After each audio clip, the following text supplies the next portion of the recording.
네, 신학의 뼈대를 세우고 성경을 보는 눈이 열리는 하이델베르크 유리문답 공부 시간입니다. 이 공부를 통해서 우리 모두가 예수님을 더 깊이 알고 닮아가기를 소망합니다. 오늘 유리문답 108에서 109문 10계명 제7계명에 대해서 함께 살펴보겠습니다. 먼저 출애굽기 20장 14절 말씀을 함께 읽겠습니다. 간음하지 말라, 간음하지 말라. 그리스도인들이 어떻게 살아야 할까요? 하는 이 질문을 받으면 우리는 하나님이 우리에게 주신 10계명을 좇아 살아갑니다 라고 답할 수 있습니다. 이것은 요리문답 안에서 보면 구원을 주신 하나님께 어떻게 감사를 드리며 살아야 할까 하는 질문에 대한 답이기도 합니다. 10계명은 두 단어로 요약할 수 있는데 하나님 사랑, 이웃 사랑입니다.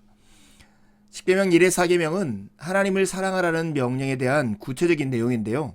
하나님에 대한 우리의 태도를 가르쳐줍니다.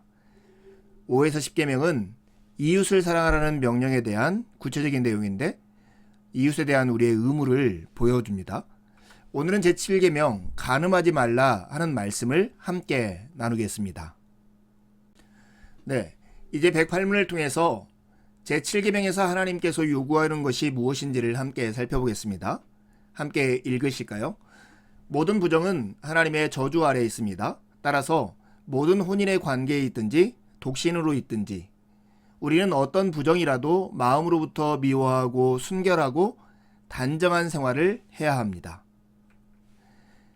제7계명에서 하나님께서 요구하시는 내용, 그것은 간음하지 말라는 말씀이죠. 분명한 사실 한 가지가 있습니다. 모든 부정은 하나님의 저주 아래에 있습니다. 모든 부정은 하나님의 저주 아래에 있습니다. 따라서 우리는 혼인 관계에 있든지 독신으로 있든지 그 여부에 상관없이 어떤 부정이라도 마음부터 미워해야 합니다. 그리고 우리의 삶을, 생활을 순결하고 단정한 생활로 가져가야 하는 것이죠.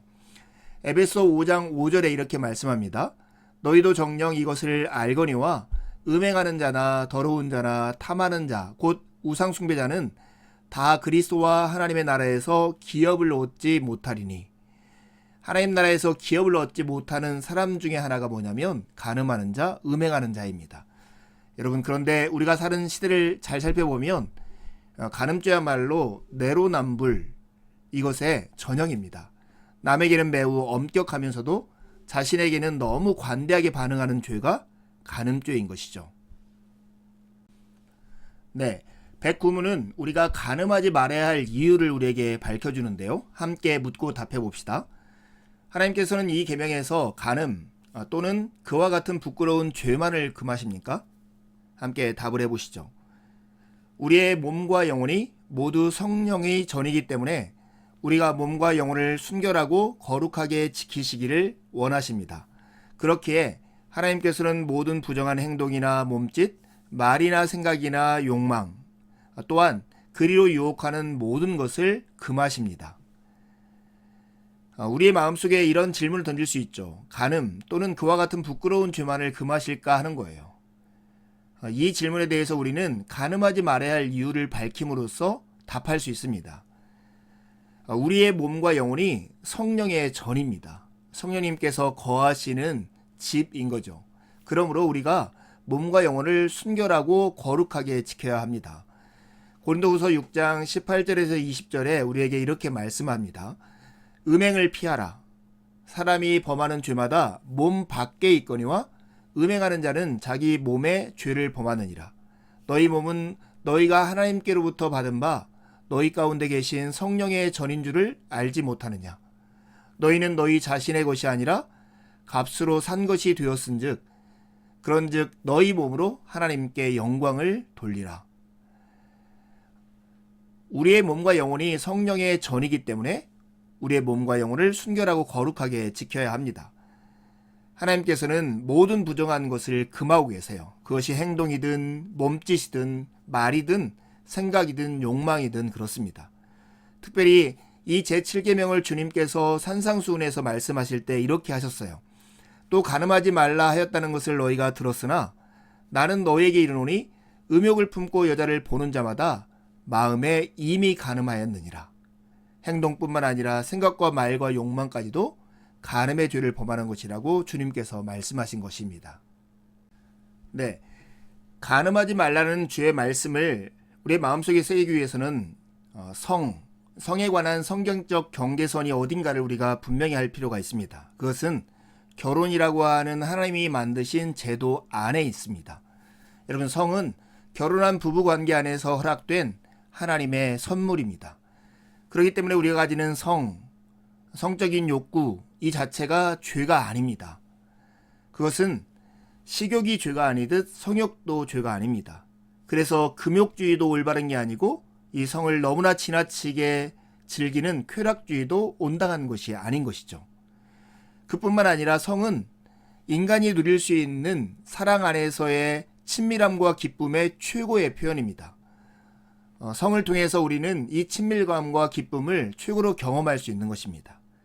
하지만 하나님이 이 성을 통해서 우리가 친밀감과 기쁨을 누리게 한 이유가 있어요. 이것은 일종의 천국 기쁨의 맛보기로 우리에게 주신 것이죠. 하나님 나라는 기쁨을 충만하게 누리는 곳이기 때문에 그렇습니다. 이와 관련해서 C.S. 루이스가 이렇게 얘기했는데요. 이때 느끼는 사랑과 기쁨에 비하면, 이때라는 것은 천국에서의 사랑과 기쁨이죠. 이 세상에서 맛보는 남녀 간의 사랑은 그것이 최고의 것이라 해도 그저 우유와 물의 맛처럼 밍밍할 뿐이다. 여러분, 그러기에 우리는 하나님 나라의 기쁨을 더 기대하고 소망하게 되는 것이 아닐까요? 네, 하나님이 주신 이 아름다운 선물인 성이 문제가 될 때는 그게 지나칠 때입니다. 지나친 성적인 욕망, 간음의 뿌리가 바로 정욕인데요. 이 정욕은 비열하고 커다란 위험성을 지니고 있습니다. 짧은 쾌락을 주지만 불행한 결과를 만드는 것이 이 정욕이에요. 특별히 이웃에 대해서는 상대의 인격이 아니라 몸만을 이용하려 드는 것 때문에 큰 문제를 일으킵니다. 상대를 인격이 아니라 수단으로 대하는 것이죠. 자신에 대해서도 큰 문제를 일으키는데 무엇으로도 막을 수 없는 강렬한 힘이 있어서 이 정욕에 사로잡히면 홍수로 불어난 계곡물처럼 우리의 마음과 우리의 삶을 급하게 파괴해버리는 그 성향이 있는 것이 정욕입니다. 그래서 정욕은 참으로 위험하죠. 여러분, 사람은 성취를 이루어 기쁠 때뿐만 아니라 삶의 목표나 활력을 잃을 때도 정욕에 쉽게 빠진다는 것을 우리가 알죠. 정욕은 짧은 쾌락을 주지만 매우 불행한 결과를 가져오기 때문에 위험한 것입니다. 간음하지 말라는 이 계명을 받는 이스라엘 사람들 한번 생각해 보세요. 그들은 애굽에서 오랫동안 노예 생활을 하다가 갓 출애굽한 사람들이었습니다. 그들이 노예 생활 동안에 힘 있는 자들에 의해서 힘 있는 자들이 가지고 있는 욕망 때문에 가정이 해체되고 인간성이 파괴되고 삶을 망쳐버리는 경험들을 얼마나 많이 했을 건가 우리가 짐작한다면 이들에게 간음하지 말라고 주신 하나님의 명령이야말로 자유와 해방을 주고 안전하게 보호하는 위대한 말씀이었겠죠. 네, 문제는 이것입니다. 일그러진 문화 속에서 우리의 정욕은 마치 자연스럽고 당연한 것처럼 받아들인다는 것입니다. 다른 사람에게 해를 끼치지만 않는다면 왜 이 정욕이 죄가 되느냐 이렇게 말을 하는 것이죠.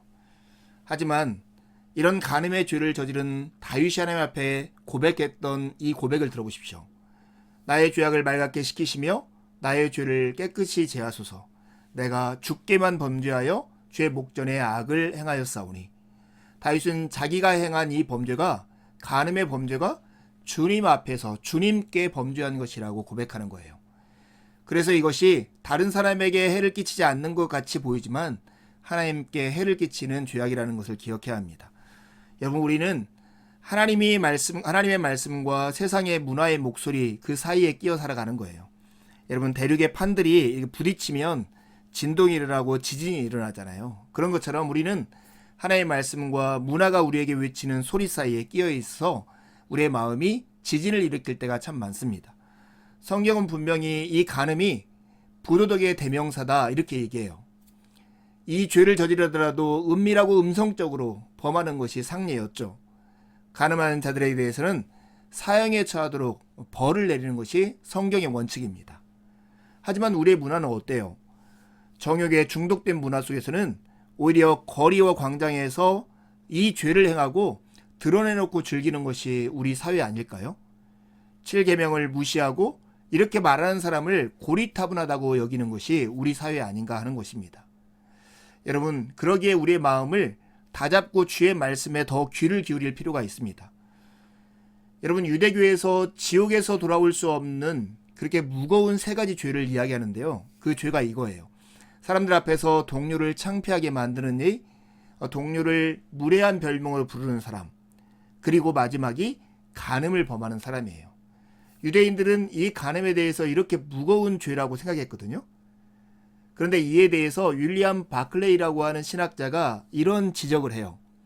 유대교에서 간음죄보다도 더 무서운 죄가 없었고 예언자들이 줄곧 이 죄에 대해서 책망했음에도 불구하고 간음보다 더 흔한 죄가 없었던 것은 인간성의 역설이다. 여러분, 맞아요. 정말로 우리는 내로남불의 이 마음들을 가지고 있어서 이 죄악을 쉽게 감지하지 못하는 것이 간음의 무서운 위험한 증상이라는 것을 기억해야 합니다. 우리가 간음하지 말아야 할 더 본질적이고 더 근본적인 이유가 있어요. 왜냐하면 결혼이라고 하는 제도 안에 하나님께서 주신 비밀 때문에 그래요. 바로 복음이죠. 남편과 아내의 관계 속에 그리스도와 교회의 관계를 숨겨두신 거예요. 에베소 5장 31절 32절 말씀에 그러므로 사람이 부모를 떠나 그의 아내와 합하여 그 둘이 한 육체가 될지니 이 비밀이 크도다. 나는 그리스도와 교회에 대해서 말하노라 이렇게 말씀합니다.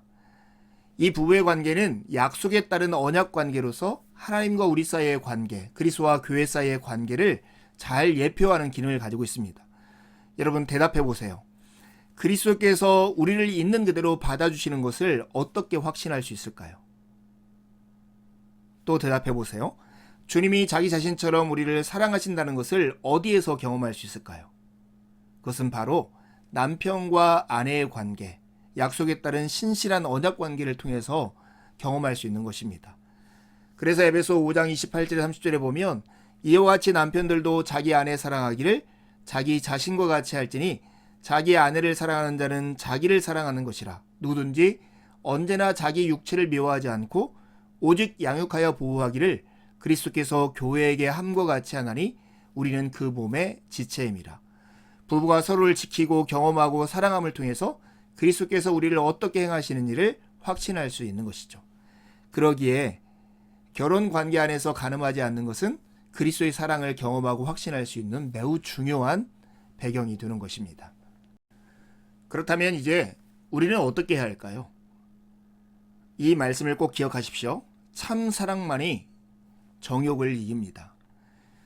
체스터튼이라는 분이 이런 얘기를 했는데요. 사창가의 문을 두드리는 사람은 사실 하나님의 문을 두드리는 것이다. 매춘부에 가서 기웃거리는 사람은 사랑이 필요한 사람이고 그의 마음의 본질을 찾아 들어가면 하나님의 문을 두드리는 것과 같다는 거예요.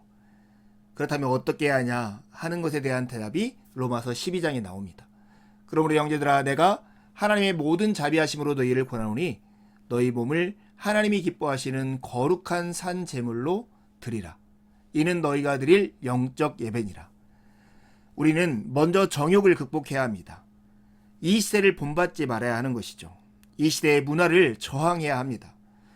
여러분, 먼저 정욕을 극복하는 방법은 피하는 거예요.